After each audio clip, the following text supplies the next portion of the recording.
Hello friends, आज के video में बात करेंगे नंबर 8 वाले लोगों की। न्यूमरोलॉजी में जो लोग 8, 17 या 26 तारीख को किसी भी महीने की पैदा होते हैं, उन्हें नंबर 8 के लोग कहा जाता है। इनका रूलिंग प्लैनेट है शनि यानी कि सैटर्न, जो कर्म का, जस्टिस का, डिसिप्लिन का और डिटर्मिनेशन का प्रतीक है। तो नंबर 8 वाले लोग जो होते हैं, ये स्ट्रॉन्ग नेचर के होते हैं, एम्बिशियस होते हैं, हार्ड वर्किंग होते हैं। ये लोग कभी भी किसी भी चैलेंज से डरते नहीं है और अपनी मेहनत से, अपनी परसिवरेंस से सक्सेस को अचीव करके ही रहते हैं। तो आज के वीडियो में हम बात करेंगे इनकी कैरेक्टरिस्टिक्स की, किन चीजों का इनको ध्यान रखना चाहिए, इनकी करियर ऑप्शंस की, और 5 ऐसी एफर्मेशंस जो इन लोगों के लिए स्पेसिफिकली डिजाइन्ड है ताकि नंबर 8 वाले लोग अपने जीवन में सक्सेसफुल हो पाए। आगे बढ़ने से पहले बहुत शुभ मुहूर्त है, जल्दी से चैनल को सब्सक्राइब कर लीजिए अगर आपने अभी तक नहीं किया है तो, और बेल आइकन को दबा दीजिए ताकि ये वीडियोस आप तक जल्दी से पहुंच जाए। मैंने सारे न्यूमरोलॉजी के नंबर्स की एक प्लेलिस्ट बना दी है। अगर आपसे कोई प्रीवियस नंबर्स मिस हो गए हैं तो आप उस प्लेलिस्ट में जाके उन सब नंबर्स के डिटेल्स देख सकते हैं। कर लिया सब्सक्राइब? अब चलते हैं आगे। तो नंबर 8 वालों की पहली कैरेक्टरिस्टिक है कि ये लोग बहुत डिटरमाइंड होते हैं, बहुत एम्बिशियस होते हैं। ये लोग अपने गोल्स को अचीव करने के लिए पूरी शिद्दत से लग जाते हैं। ये लोग बहुत ज्यादा फोकस्ड होते हैं और अपने मकसद को पाने के लिए किसी भी हद तक जा सकते हैं। ये लोग हार्ड वर्किंग और परसिस्टेंट होते हैं, तो अपनी मेहनत से सब कुछ पाना चाहते हैं। ये लोग ऐसे लोग हैं जो हमेशा ये कहेंगे कि किस्मत कुछ नहीं होती, जो होती है मेहनत होती है। तो इनका मानना है कि मेहनत के बिना कुछ भी हासिल नहीं होता। ये लोग परसिस्टेंट होते हैं, पेशेंट होते हैं और अपनी सक्सेस की तरफ आगे बढ़ते रहते हैं हमेशा। इनमें स्ट्रॉन्ग सेंस ऑफ जस्टिस होती है। तो नंबर 8 वाले लोग जो ऐसे होंगे जिनको राइट और रॉन्ग की जो सेंस है वो इनमें बहुत पावरफुल होगी। ये हमेशा सच के लिए खड़े होते हैं, अपने बिलीव्स पे फर्म रहते हैं और ये लोग जो है जस्टिस को बहुत सीरियसली लेते हैं। ये लोग गोल ओरिएंटेड होते हैं, तो अपनी जिंदगी को एक क्लियर डायरेक्शन में लेके जाना चाहते हैं। इनके गोल्स बहुत क्लियर होते हैं और ये अपना जो हर काम है ये सोच के करते हैं कि मुझे अपने गोल के पास कैसे ले जाएगा ये काम। जो भी ये लोग ऑब्जेक्टिव्स अपने डिफाइन करते हैं, वो ऐसे डिफाइन करते हैं कि वो अल्टीमेटली जब वो ऑब्जेक्टिव्स पूरे हुए तो वो उनके गोल की तरफ उनको लेके जाएं। ऐसी कोई रैंडमली काम नहीं करने लग जाते। ये लोग बहुत सेल्फ डिसिप्लिन्ड होते हैं, तो अपनी लाइफ में डिसिप्लिन को बहुत ज्यादा इंपॉर्टेंस देते हैं, टाइम और एनर्जी को सही जगह पे इन्वेस्ट करते हैं।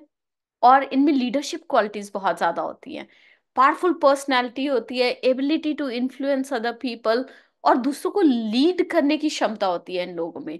ये लोग लीडरशिप रोल्स में नेचुरली फिट हो जाते हैं, बहुत प्रैक्टिकल होते हैं, डे ड्रीमर्स बिल्कुल नहीं होते, ख्याली पुलाव नहीं पकाते नंबर 8 वाले लोग। ये लोग हर चीज को प्रैक्टिकल नजरिए से देखते हैं, रियलिटी को एक्सेप्ट करते हैं, डिसीजंस लेते हैं और अपने ऑब्जेक्टिव्स की तरफ बढ़ते हैं। ये लोग कर्मा में बहुत बिलीव करते हैं, एक्शन में बहुत बिलीव करते हैं, तो इसलिए बहुत एक्शन ओरिएंटेड होते हैं। ये लोग ऐसे लोग हैं जो ये लोग मानते हैं कि अगर आपने मेहनत की है, आपने एफर्ट डाली है तो आपको उसका फल जरूर मिलेगा। ये है इनकी कैरेक्टरिस्टिक्स। इतनी अच्छी कैरेक्टरिस्टिक्स हैं तो थोड़ी सी कमजोरियां तो होंगी ना। अब उन कमजोरियों की बात कर लेते हैं। तो ये लोग क्योंकि इतने न्यायप्रिय होते हैं, राइट और रॉन्ग की इन लोगों को बहुत समझ होती है और उसको दूसरे एंगल से देखते हैं। ये कभी कभी बहुत सीरियस हो सकते हैं या स्ट्रिक्ट हो सकते हैं। इनकी स्ट्रिक्ट नेचर की वजह से लोग इनके साथ कंफर्टेबल फील नहीं कर पाते।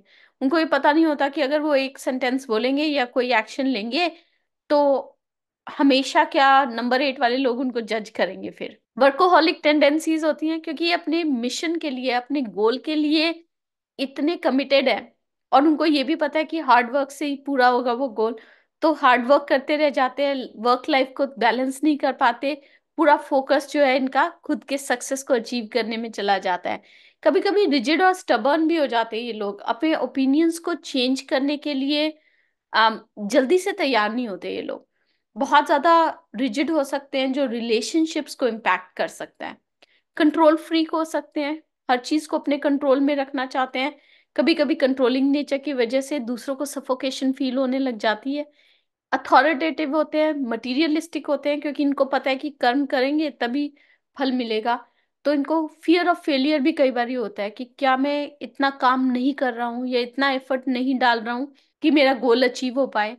तो इस वजह से उनको ये फियर ऑफ फेलियर भी हो सकता है कभी कभी। तो इन लोगों के लिए जो मैं मैसेज देना चाहती हूँ वो ये है कि अपने ऊपर कॉन्फिडेंस रखिए, अपनी मेहनत के ऊपर विश्वास रखिए। आपको पता है कि मेहनत करेंगे तो फल तो मिलेगा ही।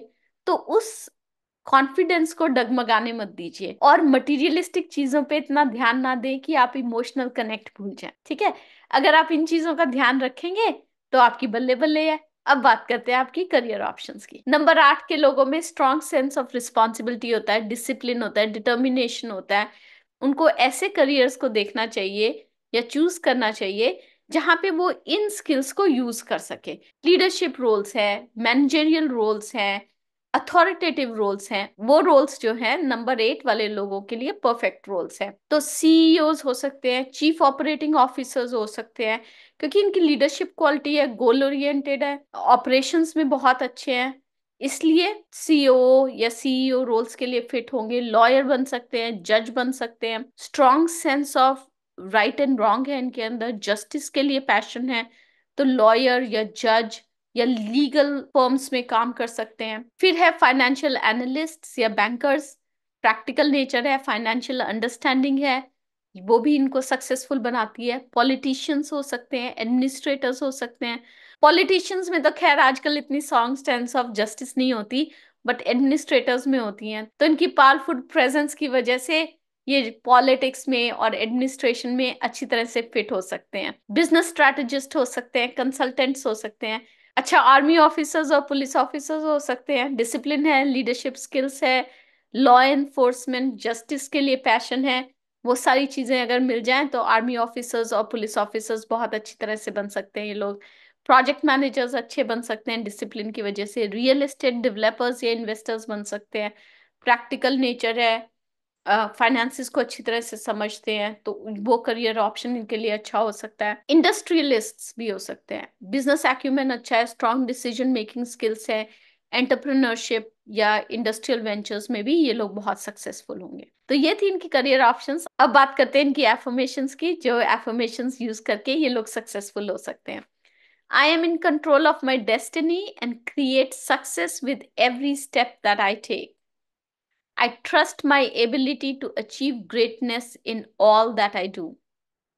I embrace discipline and perseverance as keys to my success. I am open to new perspectives and remain flexible in all situations.